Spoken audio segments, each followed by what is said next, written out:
People have had some truly remarkable experiences, and I am particularly drawn to the ones that happen in our country's vast national parks. In those sprawling wildernesses of mountains and deserts, there are bound to be hidden secrets waiting to be uncovered. I can vouch for this, and I have a story of my own to share. I work as a ranger at the Porcupine Mountains Wilderness State Park, also known as the Porkies, situated along the shores of Lake Superior in Michigan. Recently, it was even ranked as the finest state park in the whole country, surpassing even the parks in Hawaii.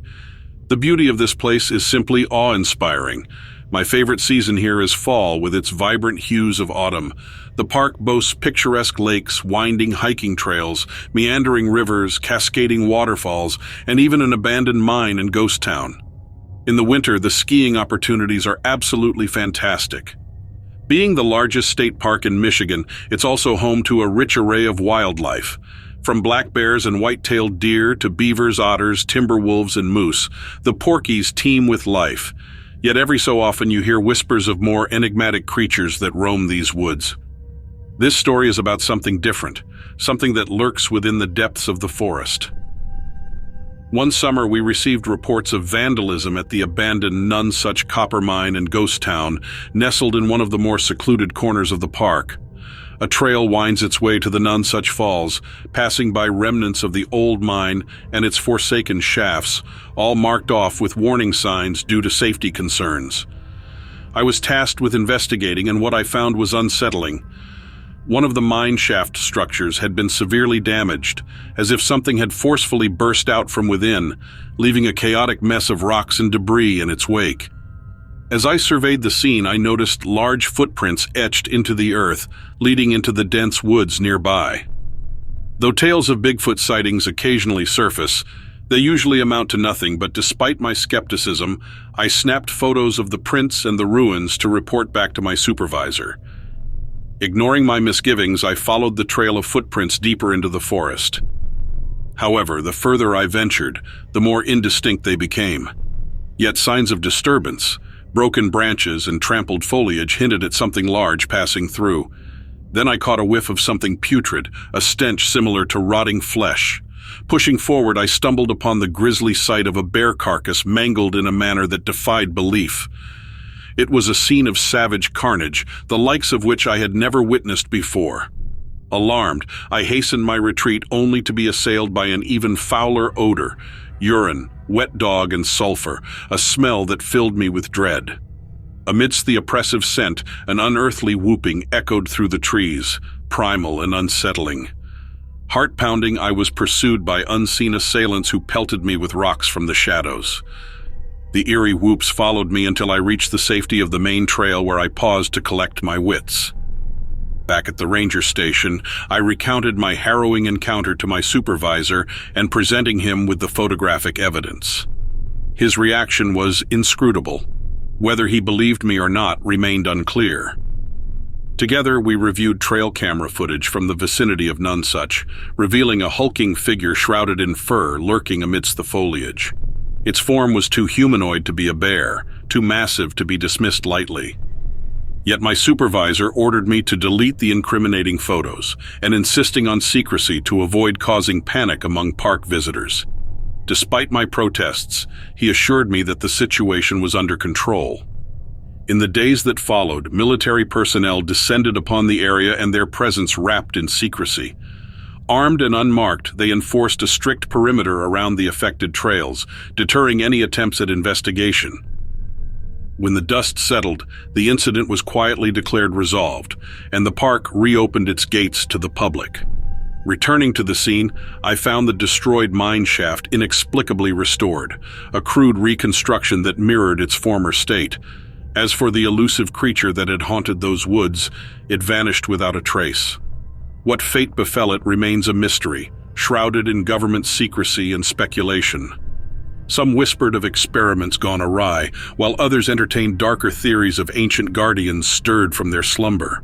I've kept a vigilant watch over that area ever since, haunted by the memory of that fateful encounter. Though the woods may appear tranquil now, I cannot shake the feeling that something lingers in the shadows, waiting to emerge once more.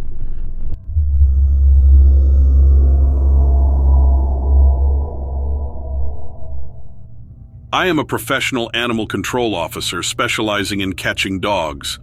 Despite the lack of glamour in my job, I take pride in my ability to apprehend any dog out there. With years of experience, I have mastered the tools of the trade, understanding animal body language, and knowing when to use sedation or a gentle approach. In my small community, I am the go-to person for animal control calls, whether it's rescuing a cat stuck in a tree or dealing with a dog that bit the mailman. However, my expertise was put to the test when I faced a challenge my profession hadn't prepared me for: monsters. Before you scoff, hear me out. We had a situation in our quiet town, and everyone assumed it was a wild animal causing trouble: a coyote, a bear, or perhaps one of the last mountain lions in the area. Reluctantly, I accepted the responsibility to handle the situation, armed with my usual tranquilizers. Packing my gear and filling up the van, I embarked on a search for the elusive creature. Despite my proficiency in handling typical animals, nothing could prepare me for the encounter with this monstrous being. I stumbled upon the creature while it's pulling a garbage bag from a dumpster, its massive size dwarfing anything I had dealt with before. The sight was unusual yet eerily familiar as it dragged the bag across the pavement, spilling cups and food scraps. The creature's size alone was truly unbelievable. With a spotlight attached to my mirror, I illuminated the scene. The beast, easily twice my size, had short, curly hair covering its entire body.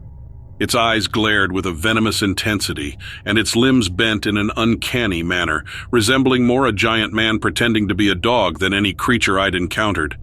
Despite the bizarre anatomy, the creature seemed more human-like, with sharp canine teeth and clawed fingers. Drool streamed from its mouth, and snot bubbled around its nose as it voraciously devoured the trash.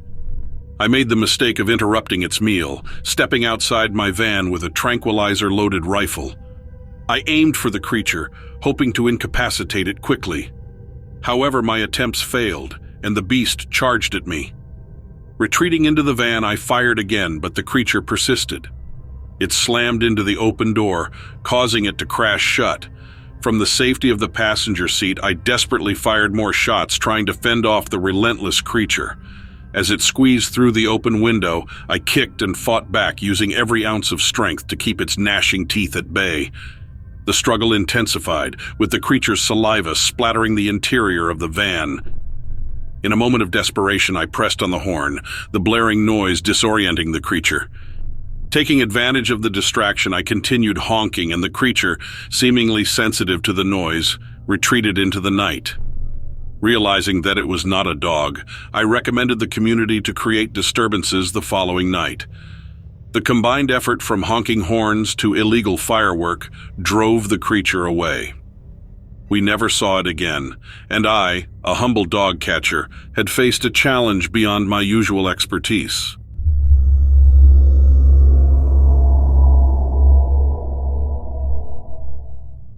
Allow me to recount an unusual incident from a few years ago in the serene city of Burlington, Vermont.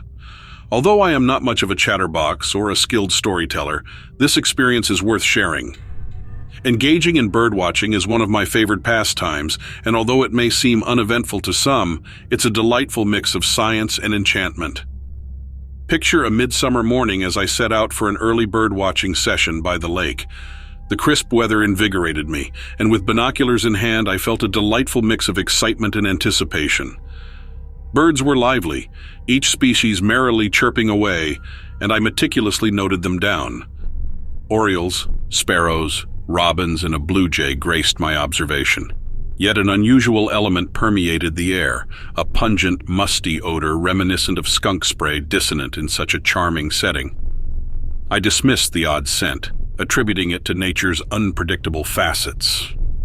Hours into my observation, a low growl disrupted the serene ambiance around the lake. It wasn't a bird's chirp, and it defied association with any creature I'd encountered. A guttural, throaty sound echoed, accompanied by vigorous shaking in a nearby thicket. The bushes and branches swayed forcefully, indicating a sizable presence. Birds, as if scripted, fell silent and retreated into the trees. Despite feeling a twinge of fear, curiosity propelled me forward. Camera in hand, I cautiously approached, hoping for a more conventional explanation, like a deer. However, What I encountered surpassed any expectation. Before me stood a creature, its broad, hunched back lacking a discernible neck, displaying imposing shoulders reminiscent of a linebacker. Even in its hunched posture, it towered over 6 feet. Shaggy patches of brown and reddish hair clung to its frame, resembling a bear with an unkempt mane. In that moment, my thoughts were a simple acknowledgement. I've never seen anything like this before. As I inched closer, my heart pounded, fear coursing through me. A murmur may have escaped me, prompting the creature to turn, exposing beady black eyes that seemed otherworldly. A creature with no fitting name in my vocabulary. Not merely an oversized bear, it possessed a strong brow ridge leading to a cone-shaped head. It is similar to a Neanderthal, yet more ominous. Whiskers adorned its face, connecting pronounced lips and a bridged nose. Like a professional football player, it exuded strength, muscle, and immense size. For an unnerving moment, it scrutinized me, reciprocating my appraisal with a deep and rumbling sound causing my skin to prickle. Without waiting to discover its next move, I sprinted away, surpassing my usual speed. Back at my car, heart pounding like a samba and hands trembling, I didn't look back and hurriedly ignited the car, speeding away in haste. Returning to those woods required an immense courage. Subsequent birdwatching endeavors carried a different tone. Each rustling leaf or unfamiliar animal call conjured memories of that encounter. It was an ordeal, to say the least. Sharing the experience with a friend, he grew serious upon hearing the details. Another Burlington resident and an avid hiker had a similar tale, initially dismissed by skeptics. Now I regard the creature among the extraordinary sights I have witnessed on my walks. The absence of a photograph does not diminish the lasting memory. I doubt I will ever forget that day in the woods of Burlington. And that concludes my story. Make of it what you will.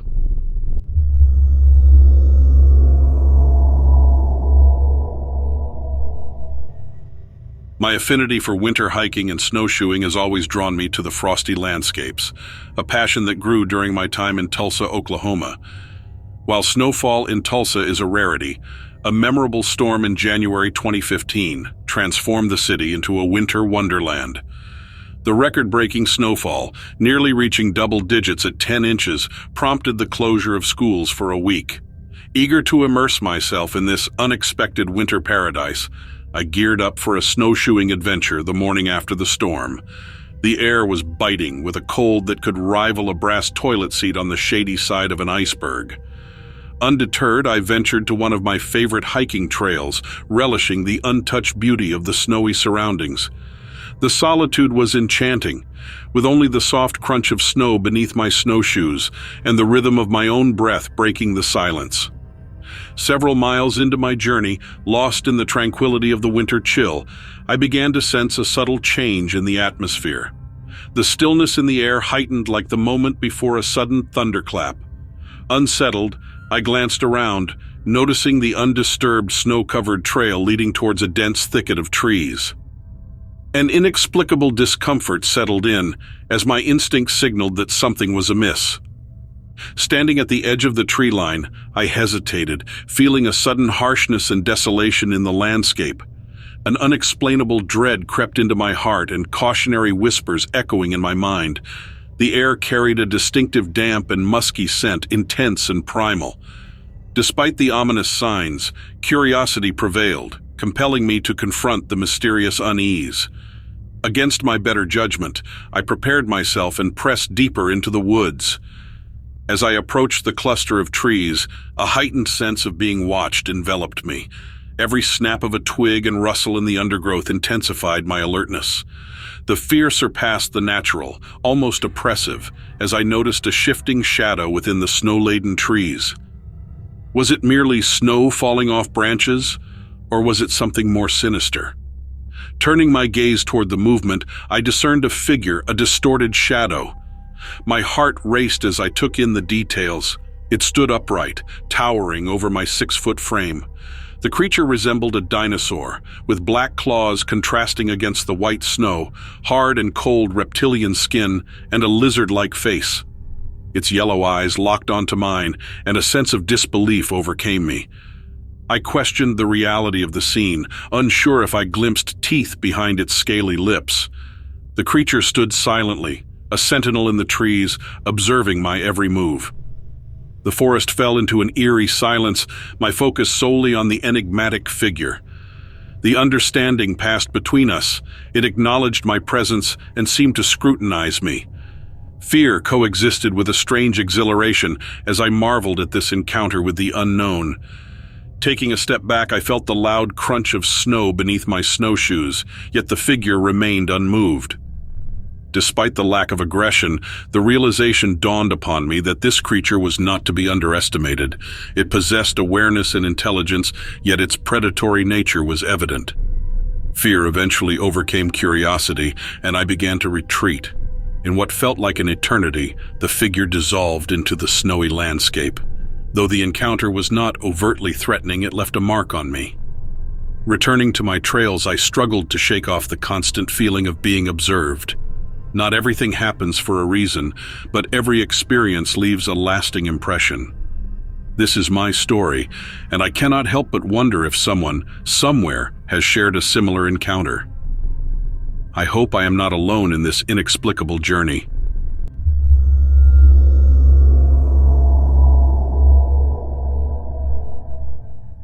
I wanted to share a recent experience from a kayaking trip in Springfield, Illinois, a town that's as ordinary as they come.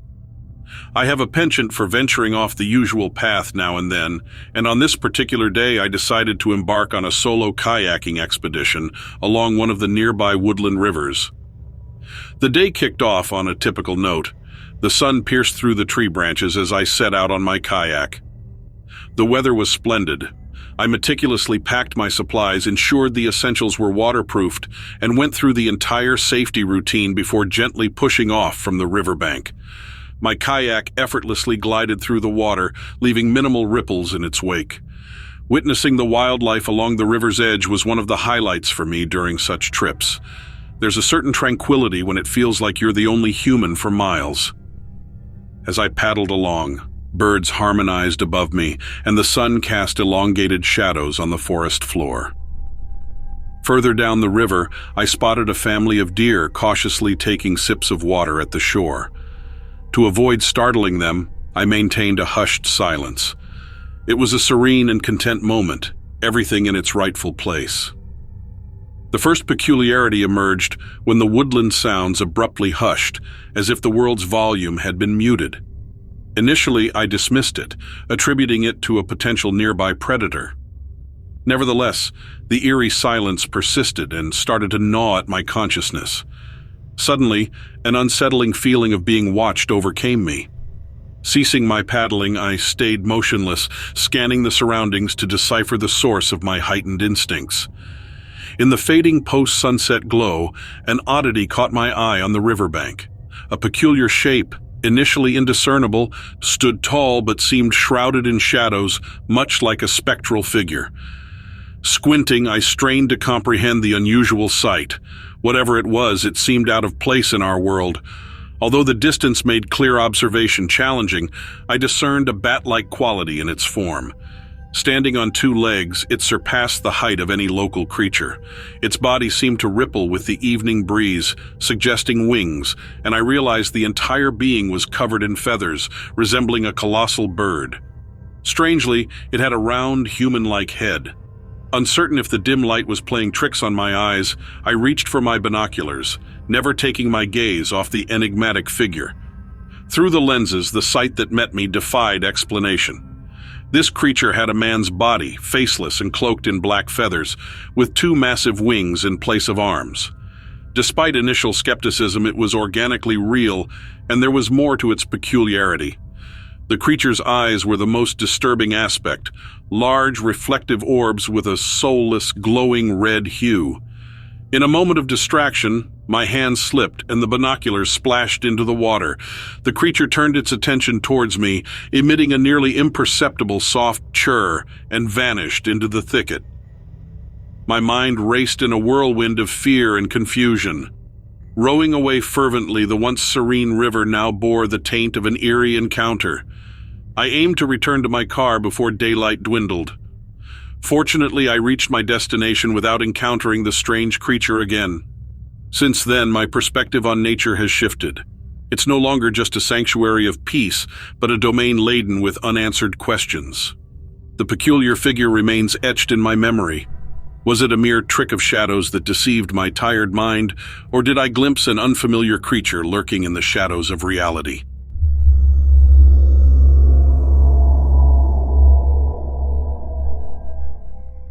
During my tenure at Kings Canyon National Park, I encountered an incident that left me pondering the mysteries of the wilderness. The vastness of the park, often overlooked by visitors, unfolds its wild and isolated charm during the nighttime patrols. The tranquility and solitude amidst the towering granite cliffs, ancient sequoias, and wild rivers initially drew me to this job. Little did I know that the serenity I so often relished would soon be disrupted by an encounter that defied explanation. My duties as a park ranger involved routine tasks such as enforcing camping restrictions, ensuring wildlife encounters remained peaceful, and keeping an eye out for lost tourists. That night, as I cruised along the park roads in my pickup, my powerful spotlight pierced the darkness, revealing the ethereal glow of deer's eyes or the occasional mischievous bear foraging for food. Dealing with these creatures was a regular occurrence, particularly around campsites where visitors often left food unattended. Heading towards the Cedar Grove area, a strange occurrence caught my attention. The crackling static from my radio was accompanied by an unusual hum, a low-pitched sound that seemed to resonate within my truck's cabin. Initially attributing it to mountainous terrain causing radio interference, I continued patrolling. However, an eerie sensation crept over me, that prickling at the back of my neck that signals being watched. The forest is usually bustling with night critters, but they suddenly fell silent, intensifying the humming static from my radio. Intrigued and fueled by my ranger instincts, I parked the truck, killed the engine, and listened. The stifling silence was only broken by a gust of wind rustling through the leaves. As I scanned the surroundings, a flicker of light within the trees caught my eye. The light was peculiar, a cold, luminous blue that seemed out of place in the natural setting. Its hues shifted and twisted, resembling a bright star, yet firmly grounded in the heart of the park, concealed by the sequoias. Driven by curiosity or perhaps a sense of duty, I left my truck behind with the radio persistently attempting to break through the hum. Approaching the source of the mesmerizing light, it intensified, casting an otherworldly glow on the foliage. It felt like a scene from a Spielberg movie with my eyes squinting against the brightness. A vast stretch of gray shimmering with bands of strange, oscillating light hovered above me. The unidentified object appeared seamless, without definitive corners or edges, gliding silently under the moonlight. The overwhelming hum seemed to resonate from deep within me. I stood there, a mix of dumbfounded and numb, facing an encounter beyond anything in my 10 years as a park ranger. The anxiety surpassed any faced with angry bears, and it was an otherworldly experience. Slowly backing out of the clearing, I kept my eyes on the object. Time seemed static, halted by the presence of this inexplicable phenomenon. Once within the denser forest, the object abruptly took off, leaving no trace behind. Confused and uncertain, I debated whether it was safer to stay hidden or dash to my truck. This was not part of our Park Services training, and it was beyond my understanding and control. After an agonizing eternity, the hum faded, and cautiously peering from behind the foliage, I found nothing but the serene night of Kings Canyon. Taking a few deep breaths, I mustered the courage to sprint back to the truck. Safety only embraced me when I returned to the station. The rest of my shift passed in a daze as I huddled by the radio, attempting to make sense of the inexplicable encounter. It became a topic I seldom spoke about, fearing ridicule and embracing the unease of the unknown. Some days it feels like I stumbled into an episode of The X-Files. Other days I try to rationalize a hidden military craft or the auroras playing tricks on my senses. Yet the vivid memories persist, churning my gut. The encounter reshaped my perspective on the wilderness. It's no longer just the silence and towering sequoias that whisper ancient tales. There's something else out there, something that defies explanation and lingers in the depths of Kings Canyon National Park.